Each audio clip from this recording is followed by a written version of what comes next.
Hi guys and welcome to Crazy Pepper Revenge. This channel is all about crazy true stories, stuff that happens in real life when things get a little bit messy, people dealing with drama, cheating, lies, breakups, and even revenge. Some stories are wild, some are emotional, but all of them will keep you watching. If you like real talk and real situations, you're in the right place. Don't forget to hit that subscribe button and stick around. This is Crazy Pepper Revenge, where the stories get spicy.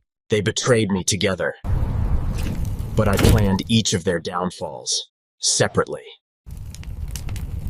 I'm Parker, 28, married to Sienna, 26, for 2 years. She's gorgeous, confident, marketing degree, posts these perfectly curated Instagram photos that get hundreds of likes. I work at a factory assembling packaging materials. Nothing glamorous, but it pays the bills. I'm not the type who needs fancy cars or designer suits. I'm fine with stable routines. Sienna used to say she liked that about me.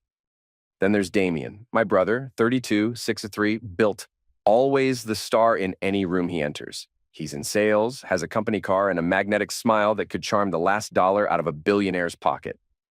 Our parents treat him like the second coming of Christ. Me? I'm the afterthought. Growing up, everything I had felt like hand-me-downs. Clothes, attention, even respect. I'd made peace with it until I found out he was sleeping with my wife. Last Thursday, the factory had an equipment failure, so my shift ended early. I texted Sienna around noon that I'd be home by 4 instead of 7. As usual, no response. I drove back, expecting to find her maybe napping or scrolling through Instagram. The moment I opened the door, I heard two voices coming from our bedroom. Damien's deep, arrogant tone, Sienna's slightly higher, frustrated pitch. My heart hammered. Why was my brother here? I stood in the hallway listening. Parker's never going to get anywhere, Damien said. 5 years at that factory, zero ambition. He's sweet, but sweet is for desserts, not men, Sienna sighed. He's so small, doesn't stand up for himself. I need a real man. Damien chuckled, that mocking laugh I've hated my entire life. Exactly. Someone who can provide. Someone who knows how to take what he wants. I pushed the bedroom door open. Wasn't even locked.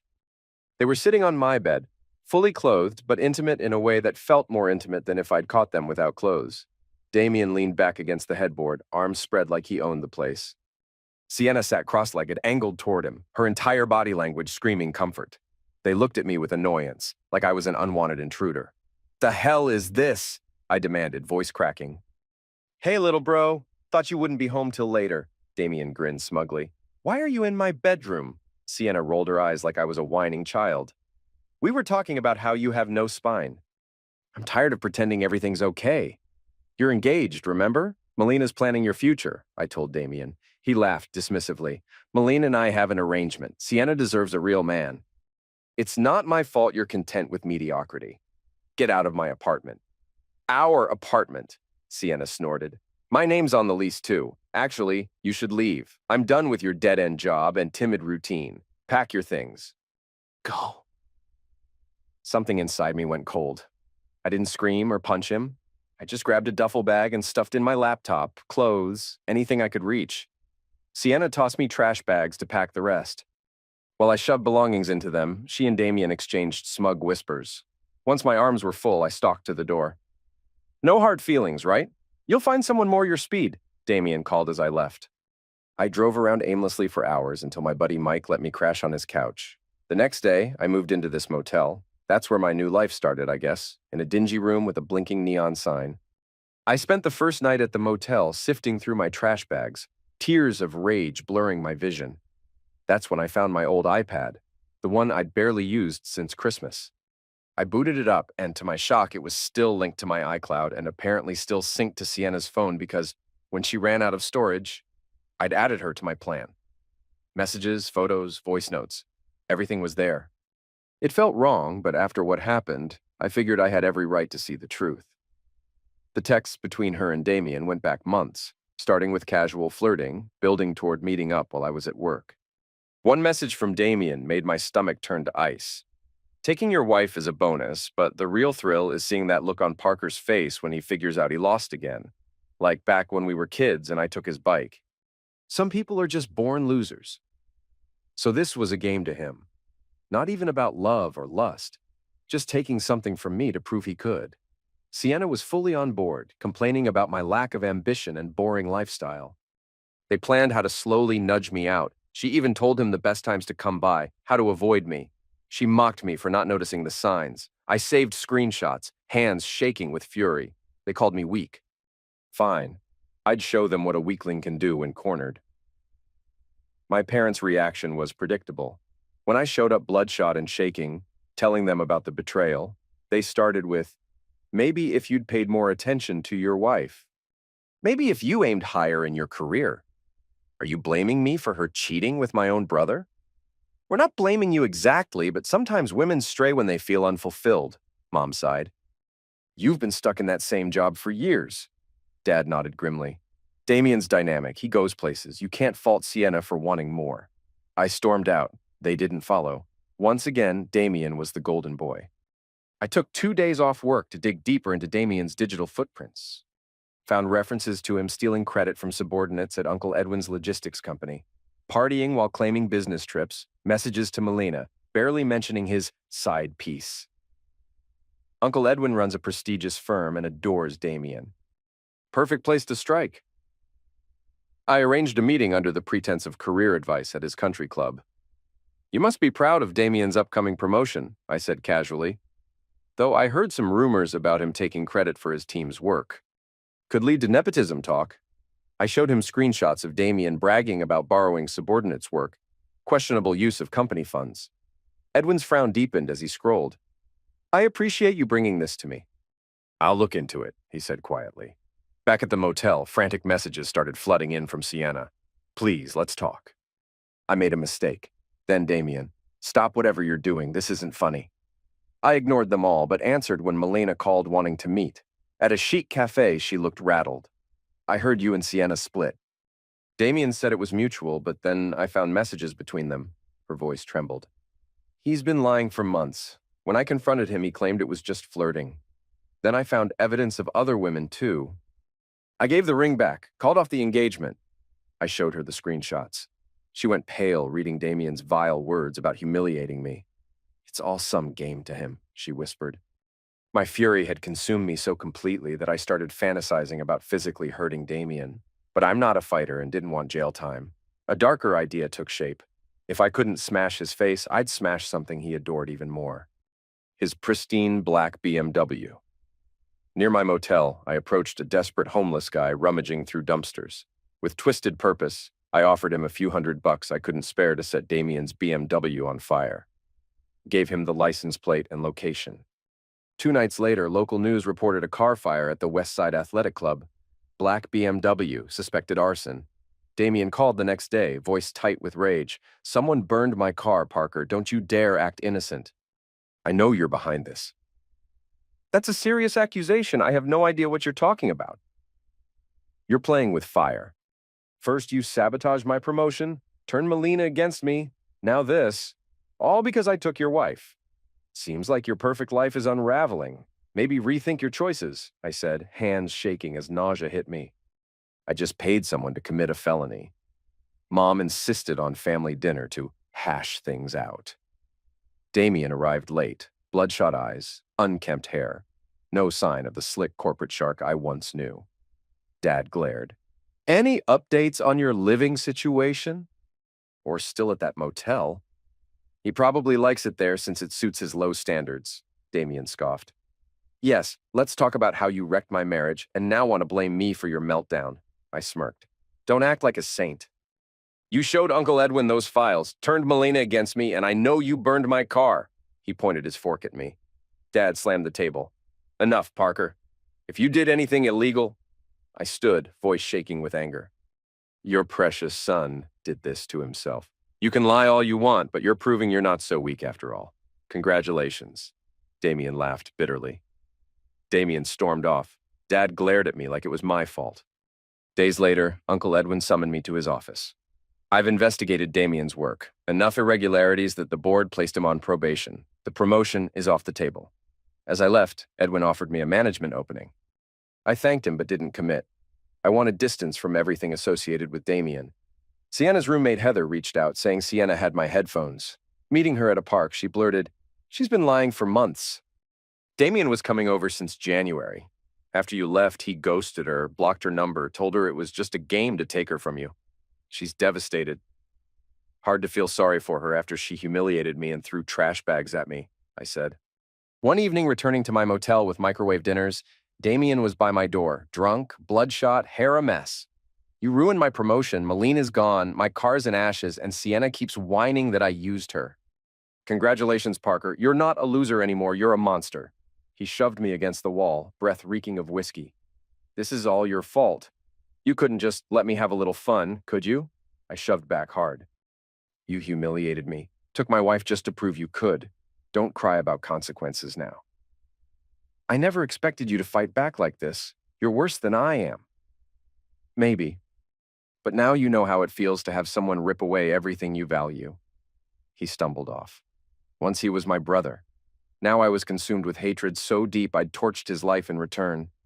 Sienna texted, claiming she had more of my things, asking to meet outside our old apartment. She looked pale, eyes rimmed red. "Can we talk inside?" "No, just give me my stuff." "Why won't you hear me out?" "Because you threw me out like trash." "You and Damien laughed at me. Now that he's dropped you, you want me back. Not happening." She flinched. "I'm sorry, I was stupid. I let him fill my head with ideas that you'd never get anywhere, that I deserved more." "But he didn't actually care, just wanted to one-up you." "I know. We had 2 years, Parker. Can we try again?" "You chose my brother. Live with that choice." I walked away, refusing to look back. Uncle Edwin texted that Damien was officially terminated. More shady deals found, lies about sales numbers. Damien's entire corporate career was in ashes. The news should have felt sweet, but just felt hollow. I'd gotten revenge, but there was no triumph, just gaping loss for who I used to be. I signed a lease on a tiny apartment with noisy neighbors and faulty heater. Unpacking, I found the watch I'd saved up to buy Damien for his 30th birthday. Malena had returned it, saying he didn't deserve it. I pinned it to the wall as a reminder. Sienna kept messaging, apologizing. I blocked her. My parents disapproved, telling me to work things out. They never defended me once. Damien's meltdown continued for weeks. Word spread that he'd lost his fiancée, Job, had debts from partying. He called drunk, spewing threats and accusations, then sobbing he had nothing left. I'd hang up, emotions swirling. Hate, pity, satisfaction, regret. One night he banged on my new apartment door, reeking of liquor, ranting about how I'd ruined him. I told him to leave before calling cops. He staggered away, cursing. Uncle Edwin offered me a mid-level position, said he recognized I was more capable than anyone realized. I politely declined. Didn't want nepotism or to follow his footsteps. There's no neat resolution. Sienna is blocked and banished. Damien might climb back eventually. He's the type who lands on his feet. But for now, he's living in a friend's cramped spare room, sending venomous texts about how I destroyed him. My parents still think I'm partly to blame. All I know is for the first time, I'm free from being overshadowed. Sure, I'm haunted by the extremes I went to. Arson, sabotage, exposing every secret, but I learned quiet doesn't mean weak. Everyone has a breaking point. When I reached mine, I stopped caring about right or wrong. Am I proud of who I became for revenge? Not really. But there's grim satisfaction watching the mighty fall. If that makes me the villain, so be it. At least nobody laughs at me anymore. Damien finally knows I'm not some doormat, and Sienna knows I'm not her safety net. Maybe someday I'll find it in me to forgive, but not now, maybe not ever. For now, I'm building life from scratch in this squeaky-floored apartment. That's enough. I don't need fancy job, trophy wife, or sleek car, just my dignity. And for the first time in a long while, I finally have it. Hi guys and welcome to Crazy Pepper Revenge. This channel is all about crazy true stories, stuff that happens in real life when things get a little bit messy, people dealing with drama, cheating, lies, breakups, and even revenge. Some stories are wild, some are emotional, but all of them will keep you watching. If you like real talk and real situations, you're in the right place. Don't forget to hit that subscribe button and stick around. This is Crazy Pepper Revenge, where the stories get spicy. I'll do it. For the family. Even if it breaks me. This happened in 2014. I was 26. My wife Sandra was 27. We'd been married for 2 years after meeting in college. She studied accounting. I was in mechanical engineering. Sandra was gorgeous with long dark hair, always pulled back in a flawless ponytail, intense eyes that looked like they were seeing right through you, and this air of confidence that made everyone in her orbit take notice. She had this manner of speaking that was firm yet refined. You always felt like you had to impress her. It drew me in like a moth to a flame. We met at a fraternity party and bonded over cheap sangria and awful dance music. Within a year, we decided to marry. I thought of Sandra as the perfect partner, intelligent, assured, someone who challenged me to be better. She wanted a comfortable life, and I convinced her I could provide that no matter what. But marriage meant dealing with her toxic family. Her mother, Isabella, treated me like garbage from day one, acting like I wasn't refined enough for her precious daughter.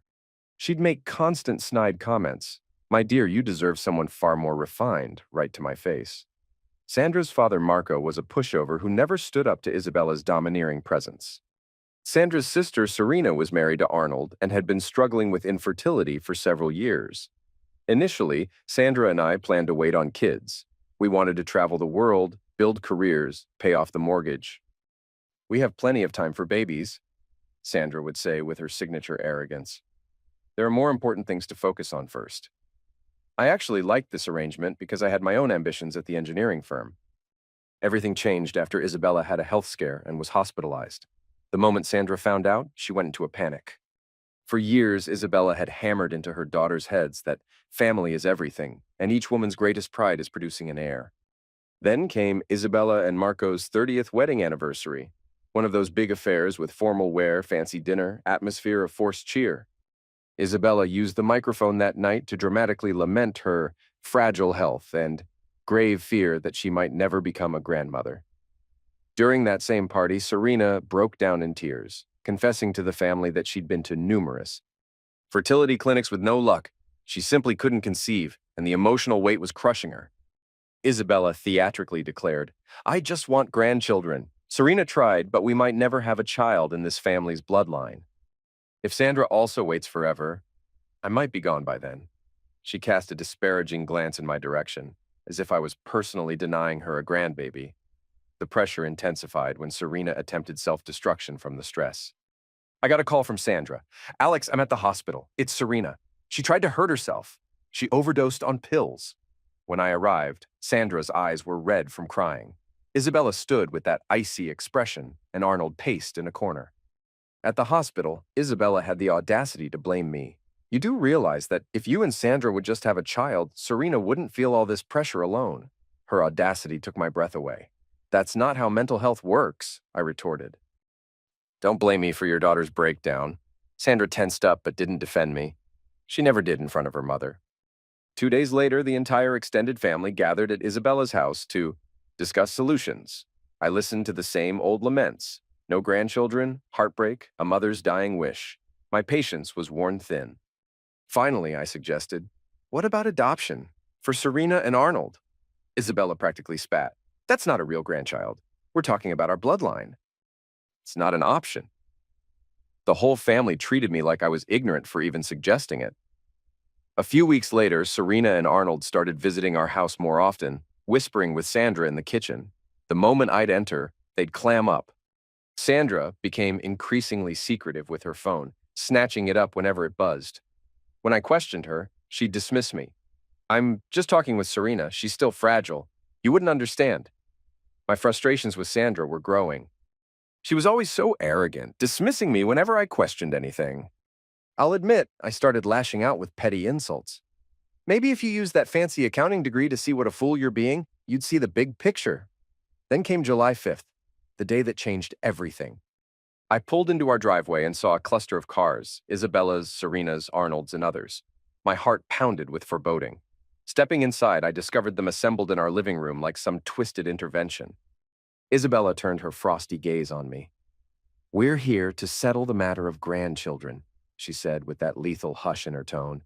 Sandra snapped, her arrogance turning acidic. "Stop pretending to be clueless, Alex. You've been so stubborn about me having a baby, and I'm tired of waiting."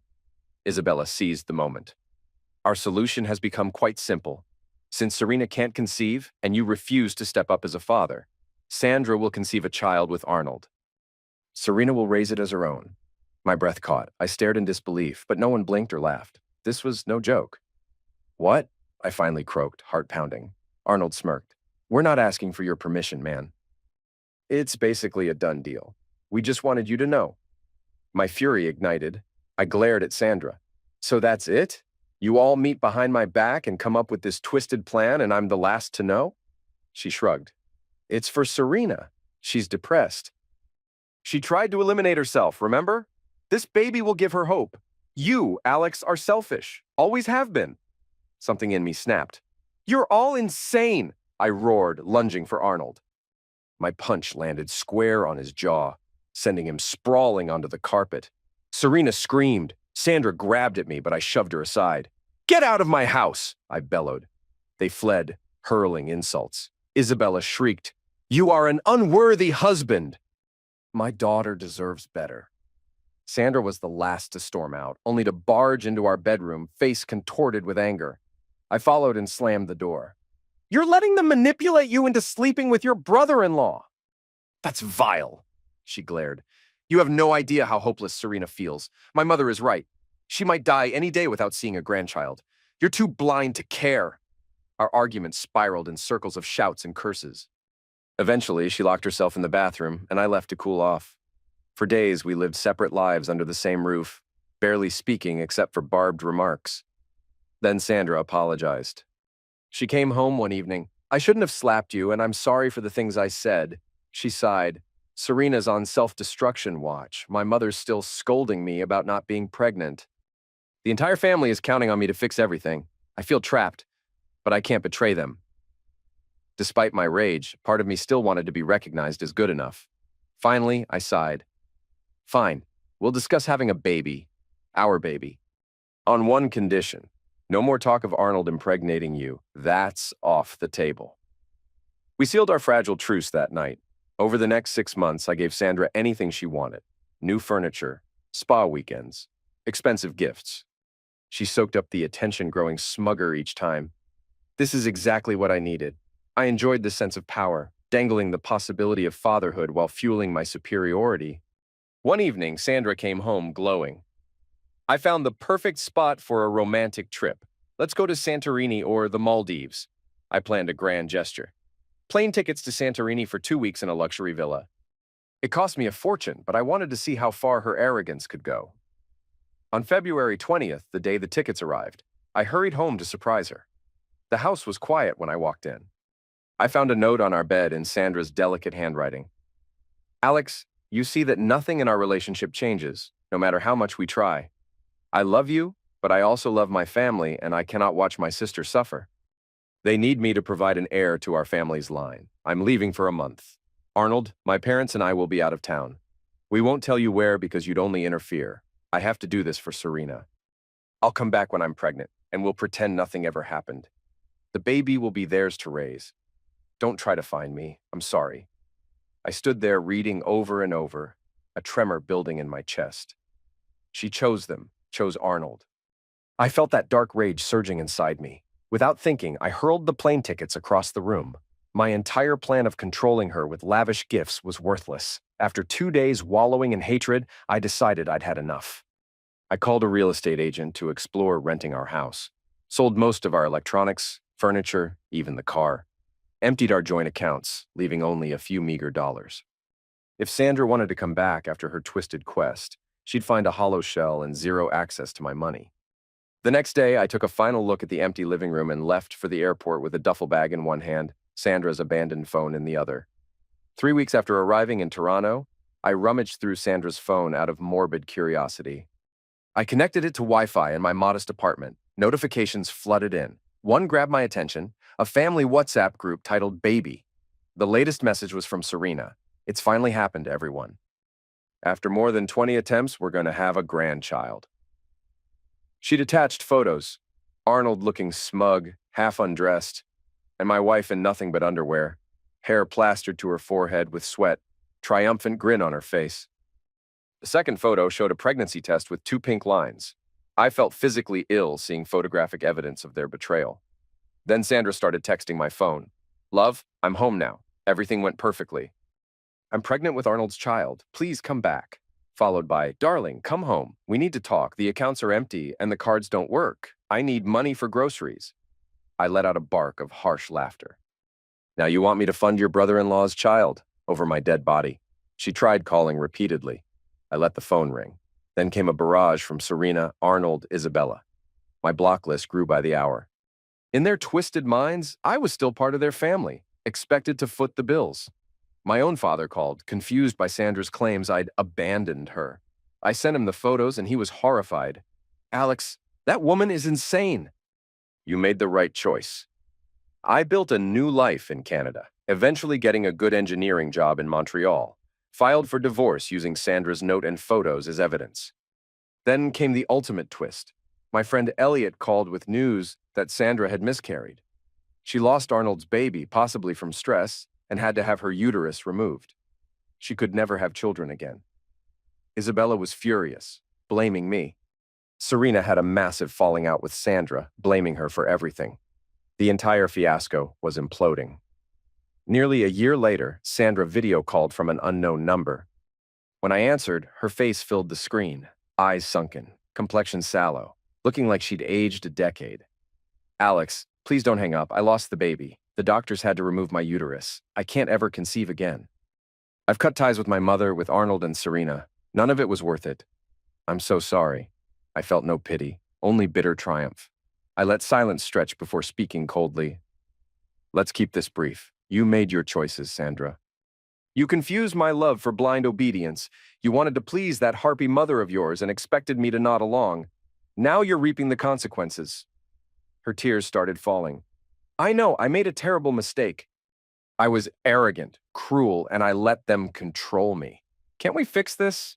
I cut her off with a cold laugh. Forgive you? No. I hope that vile mother of yours never sees any grandchildren. She manipulated you into that insane scheme, and you went along with your entitlement. You'll carry that guilt forever. When she kept crying about her health problems and having no one, I delivered the final blow. When Isabella finally dies, I promise I'll find her grave and piss on it. That's how little she means to me.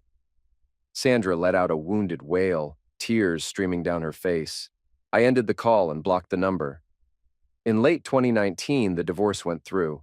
My lawyer secured a dissolution that left Sandra with almost nothing. I paid alimony for a single year, and that was it. Looking back, I wasn't innocent. I was controlling and cruel, enjoyed manipulating Sandra with money, and lashed out at her family even though they were vile too. But their betrayal was unforgivable.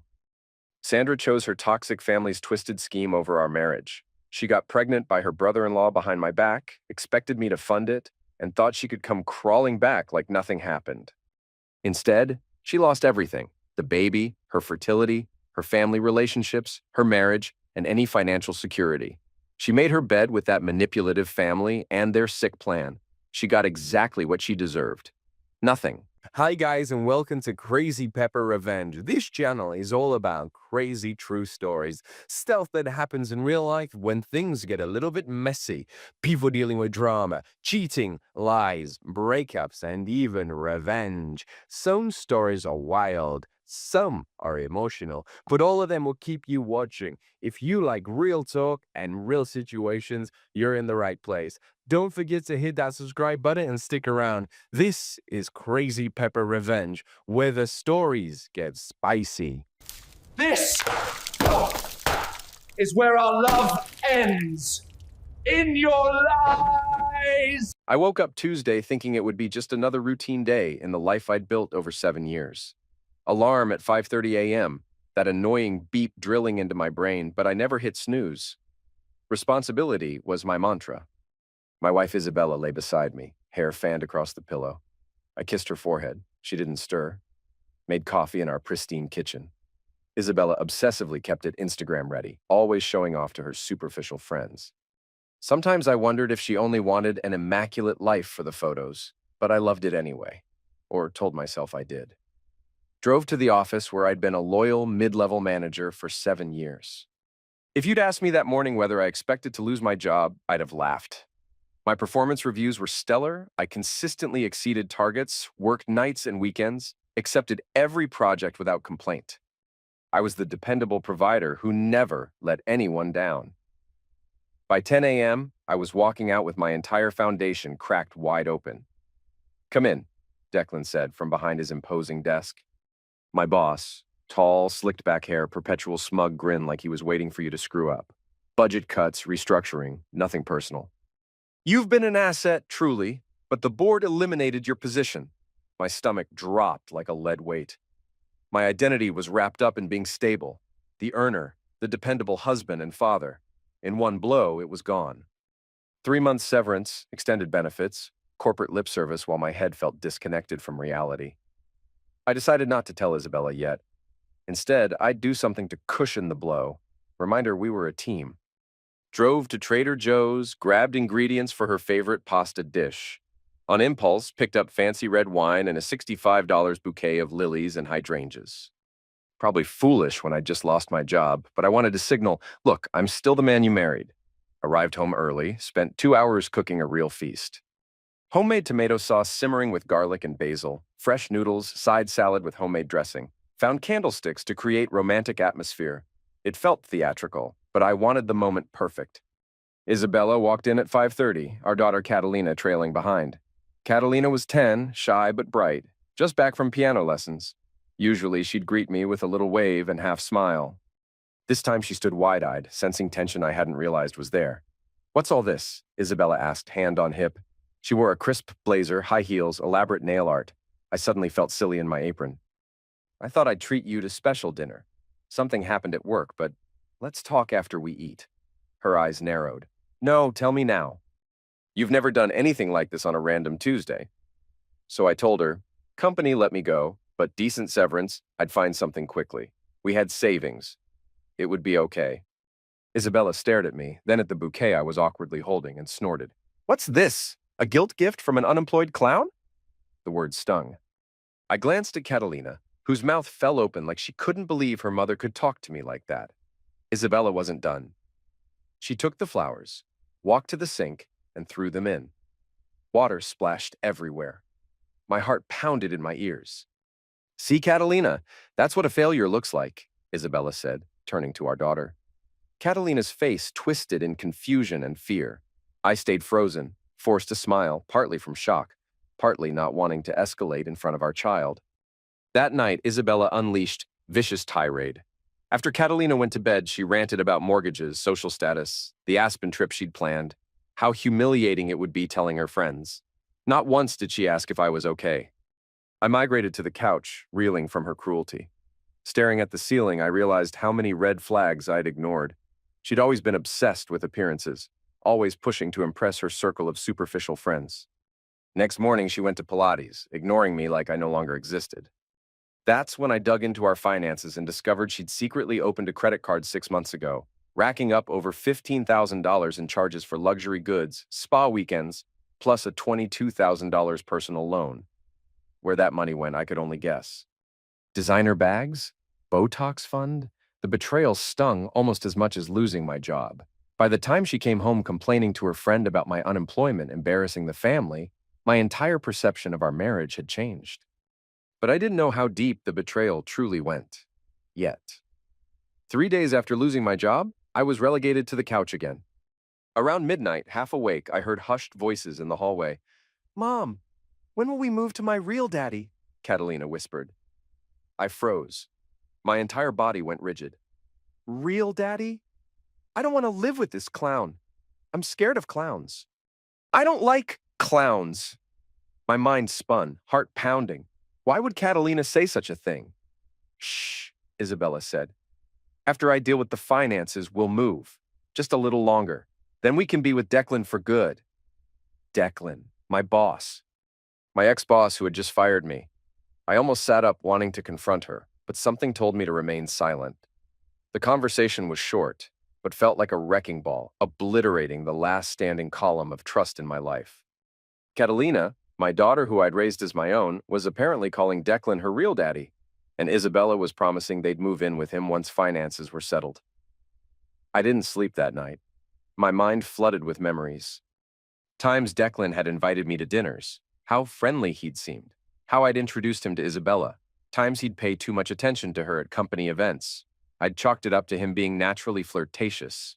Now, everything made sense. The contempt Isabella had shown me, her constant remarks about status, the way she had flirted with him openly at the neighborhood barbecue. Come dawn, my decision was made. I would no longer be the gullible husband. If they wanted to label me the clown, I'd show them just how deadly a clown's revenge could be. I rose from the couch, quietly got dressed, and left the house before Isabella even stirred. I dialed an attorney I'd once consulted for estate planning and requested an emergency appointment. The attorney was Margaret Bennett, known for handling high-stakes divorce and paternity cases. I explained my situation, every humiliating detail. Losing my job, discovering the affair, overhearing that Declan might be Catalina's real father. Margaret's eyebrows arched when I mentioned that name. Declan Carter? Isn't that the CEO of your company? Yes, I said. I want to consider alienation of affection suits, paternity fraud suits, whatever can be done. I'm beyond caring about decorum. Margaret nodded, flipping through statutes. Alienation of affection is recognized in some states. We'll need proof of a genuine affair that damaged your marriage. DNA test, thorough documentation, text messages if possible. I leaned forward, voice steady. I'll hire a private investigator. I want photographic or video proof. She's planning to leave me as soon as the finances are in place. I heard it with my own ears. Then do it swiftly. Once you gather evidence, we can proceed with lawsuit. That afternoon, I contacted PI Carl Donovan. He was ex-military, in his late 40s with a calm demeanor and voice like gravel. He listened to my story with professional distance, then asked concise questions. Do you suspect your wife meets Declan regularly? Carl asked. Yes, probably at his office or in random hotels. My bitterness was barely contained. Carl jotted notes.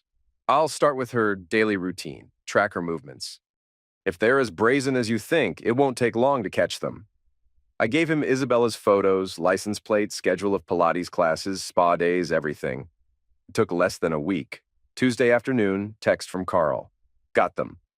Check your email for photos. She's with him right now in parking lot of a Marriott, doing something you won't want to see.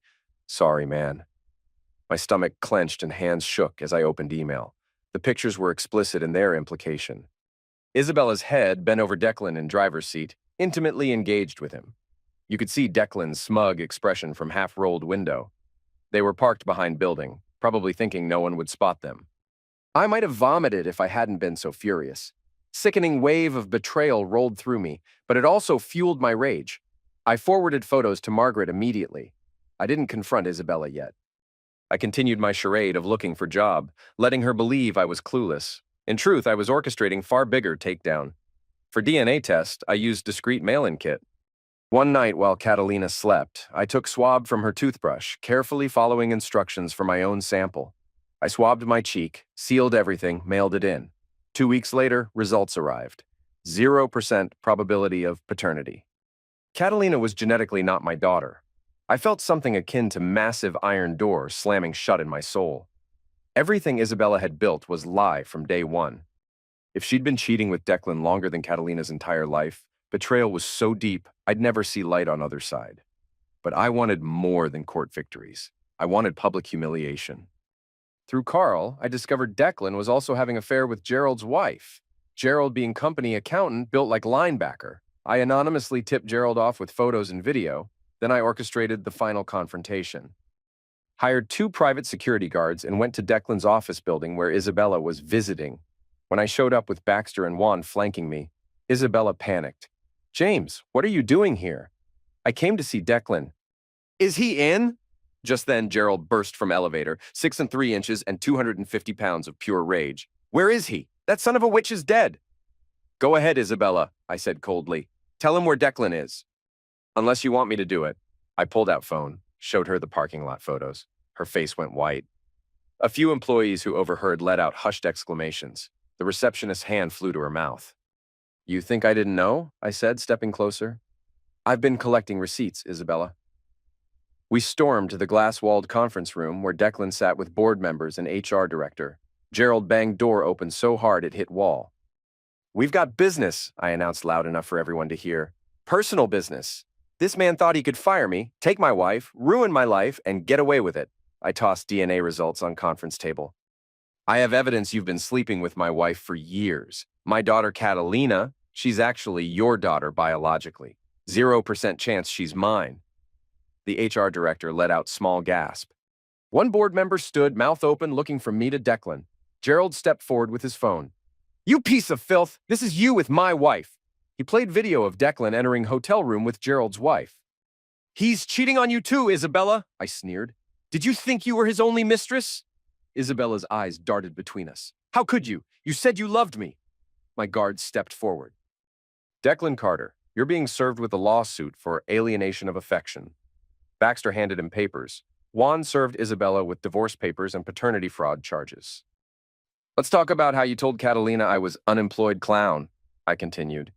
How you planned to move in with Declan once you siphoned money from our account. How you called me worthless and never asked if I was okay after getting fired. I was done with you when you threw those flowers in sink, but now you're dead to me.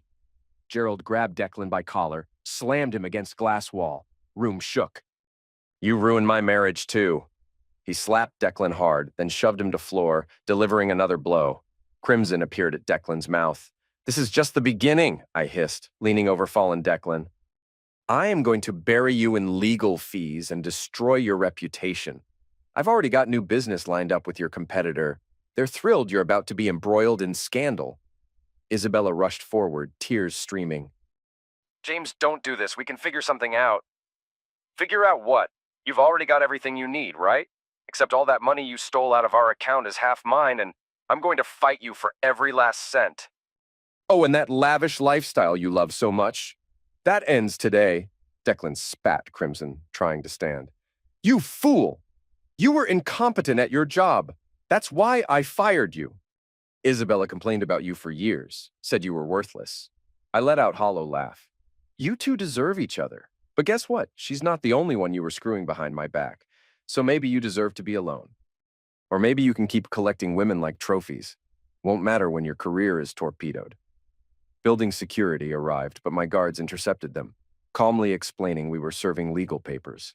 Gerald stepped away from bloodied Declan. As we left, Isabella reached for me. James, please, I'm sorry. Let me explain. I don't want your explanations, but I will see you in court. After months of grueling legal warfare, I prevailed on every front. Declan resigned under pressure from board, publicly disgraced by alienation of affection lawsuit and revelations of multiple affairs. Isabella faced paternity fraud charges, and court ordered her to repay substantial sum for years I'd supported Catalina. Though Catalina was Declan's biological child, I chose limited visitation to maintain our emotional bond.